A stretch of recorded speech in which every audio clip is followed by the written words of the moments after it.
میرے محترم بھائیوں، کیا آپ نے کبھی غور کیا ہے کہ قیامت کا منظر کیسا ہوگا، جس کا آنا طے ہے، جس کے آنے کی خبر اللہ کے آخری نبی حضرت محمد صلی اللہ علیہ وآلہ وسلم دے چکے ہیں؟ کیا آپ نے کبھی غور کیا ہے کہ وہ دن کیسا ہوگا، قیامت کی شام کیسی ہوگی؟ آج ہم قرآن و حدیث کی روشنی میں قیامت کا نقشہ کھینچنے کی کوشش کریں گے۔ دعا ہے کہ اللہ تعالی ہمیں اس خوفناک دن کی تیاری کرنے کی توفیق دے۔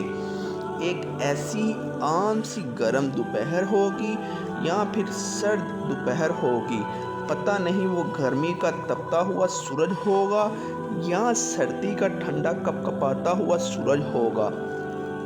شام حسب معمول ڈلے گی اور دن کو الوداع کہے گی۔ دن اور رات حسب معمول یہ کہہ کر جدا ہوں گے کہ کل پھر ملیں گے۔ پرندے حسب دستور اپنے گھونسلوں کی طرف مڑیں گے، تاجر اپنی ترتیب اپنے گھروں کو لوٹیں گے، مائیں اپنے بچوں کو گود میں سلا کر بستروں پر دراز ہوں گی، تھکے ہارے مزدور بستروں کو لوٹیں گے، بادشاہ اپنے تخت شاہی پر دراز ہوگا، وزیر اپنے تخت وزارت پر دراز ہوں گے، پولیس والے اپنی چوکیوں پر پہرا دیتے دیتے یہ سوچ کر اونگ رہے ہوں گے کہ کب صبح ہوگی، میری ڈیوٹی تبدیل ہوگی، اور دوسرا حوالدار آ کے ڈیوٹی دے گا۔ رات کو کسی گھر میں مہندی لگائی گئی ہوگی کہ صبح بارات آنی ہے، اور کسی گھر میں بارات آ چکی ہوگی اور اگلی صبح ولیمہ ہوگا۔ کہیں پر رات کو دکان مکمل ہوئی ہوگی اور صبح دکان کا افتتاح ہونا ہوگا، کسی کا رات کو گھر مکمل ہوا ہوگا اور صبح نئے گھر میں منتقل ہونا ہوگا۔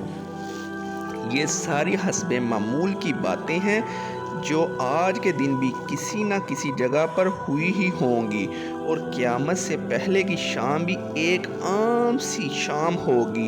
ایسی ہی ایک شام آئے گی، ہولے ہولے اور دھیرے دھیرے آئے گی اور پھر سارے عالم پہ چھا جائے گی، اور پھر اسی طرح سورج حسب دستور اپنے چہرے سے نقاب ہٹائے گا اور عالم سے اندھیرے کو جدا کر دے گا۔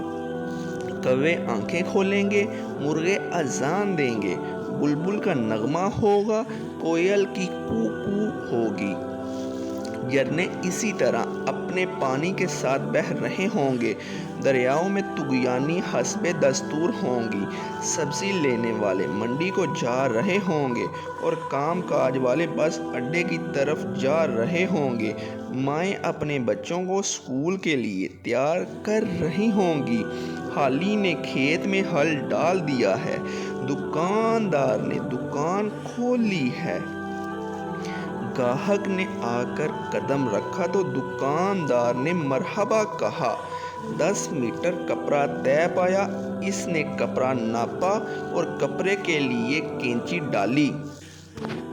ادھر دکاندار کینچی چلا رہا ہے، ادھر گاہک پیسے گن رہا ہے، ادھر باراتی آئے بیٹھے ہیں اور لوگ انتظار کر رہے ہیں کہ کب بارات چلے گی، کب باجا بجے گا اور کب دولہا آئے گا۔ ایسا ہی ایک عام دن ہوگا، حسب معمول کے کام جاری ہوں گے اور حسب دستور دنیاوی کام جاری ہوں گے، اور اچانک سے ہیبت ناک آواز آئے گی۔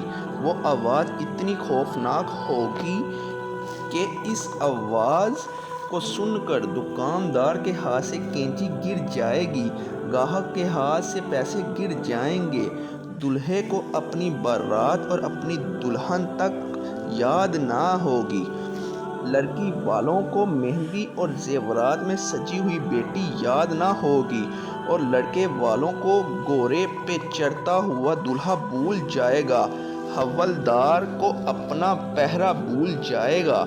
وہ خوفناک آواز پورے جہاں کا کلیجہ چیر دے گی۔ انسان کا کلیجہ تو ہے ہی چھوٹا سا، قرآن کے مطابق وہ آواز اتنی ہیبت ناک ہوگی، زمین و آسمان کا کلیجہ پھٹ جائے گا۔ وہ ماں جو چند لمحے پہلے اپنے بچے کو اپنی چھاتی سے دودھ پلا رہی تھی اور میرا چاند کہہ کر اپنے بچے کا ماتھا اور گال چوم رہی تھی، وہی ماں اپنے بچے کو ٹوکری کی طرح اوپر اچھال دے گی کہ یہ مرتا ہے تو مرے، میری جان بچ جائے۔ لیکن آج بچے تو کون بچے اللہ کے سوا؟ آج دھرتی پر مسلمان کوئی نہیں ہوگا۔ اللہ کا شکر کہ قیامت صرف کافروں کے لیے ہے، مسلمان کوئی نہیں ہوگا۔ اس دن انسان اپنے ہاتھوں سے بنے ہوئے گھروں کو گرتے دیکھے گا، اپنی طاقت کو بکھرتا دیکھے گا، اپنے جسم کو ساتھ چھوڑتا دیکھے گا۔ آج بھاگ سکتے ہو تو بھاگ کے دکھاؤ، آج چھپ سکتے ہو تو چھپ کے دکھاؤ۔ آج نہیں بھاگ سکتے، آج موت کا دن ہے، آج کائنات کی ہر چیز کی موت ہے۔ اب ایک عجیب ہیبت ہے، ایک عجیب سناٹا ہے، ایک خوف ہے، ایک جلال ہے۔ اوپر اللہ ہے اور نیچے کافروں کی ٹانگیں بکری کے بچے کی طرح کانپ رہی ہیں، اور اللہ شان بے نیازی سے کہہ رہا ہے، کون باقی؟ کون باقی؟ اسرائیل کہیں گے اوپر، یا اللہ تو باقی؟ پھر سب کو موت کی وادی میں دھکیل کر اللہ کہے گا، کوئی میرا شریک ہے تو سامنے آئے۔ لیکن اس دن کوئی آواز نہیں آئے گی، اس دن تن و تنہا اللہ کی ذات باقی ہوگی، جو کہ وحدہ لا شریک ہے۔ میرے بھائیو، یہ ہے وہ دن جس کا آنا طے ہے، یہ ہے وہ دن جس کے لیے ہم دنیا میں آئے ہیں۔ اس دن کچھ نہ باقی ہوگا۔ میرے بھائیو، اس ٹوٹ جانے والے جہاں سے عبرت لو، اللہ کے واسطے اس کا حرص چھوڑ دو، اس کے دیوانے نہ بنو۔ اس کے دیوانے کے لیے ذلت کے سوا کچھ بھی نہیں۔ جگہ جی لگانے کی دنیا نہیں ہے، یہ عبرت کی جہاں ہے، تماشا نہیں ہے۔ جہاں میں عبرت کے ہر سو نمونے، مگر تجھ کو اندھا کیا رنگ و بو نے۔ ملے خاک میں اہل شاں کیسے کیسے، مکیں ہو گئے لامکاں کیسے کیسے، ہوئے نامور بے نشاں کیسے کیسے، زمیں کھا گئی نوجواں کیسے کیسے۔ جگہ جی لگانے کی دنیا نہیں ہے، یہ عبرت کی جہاں ہے، تماشا نہیں ہے۔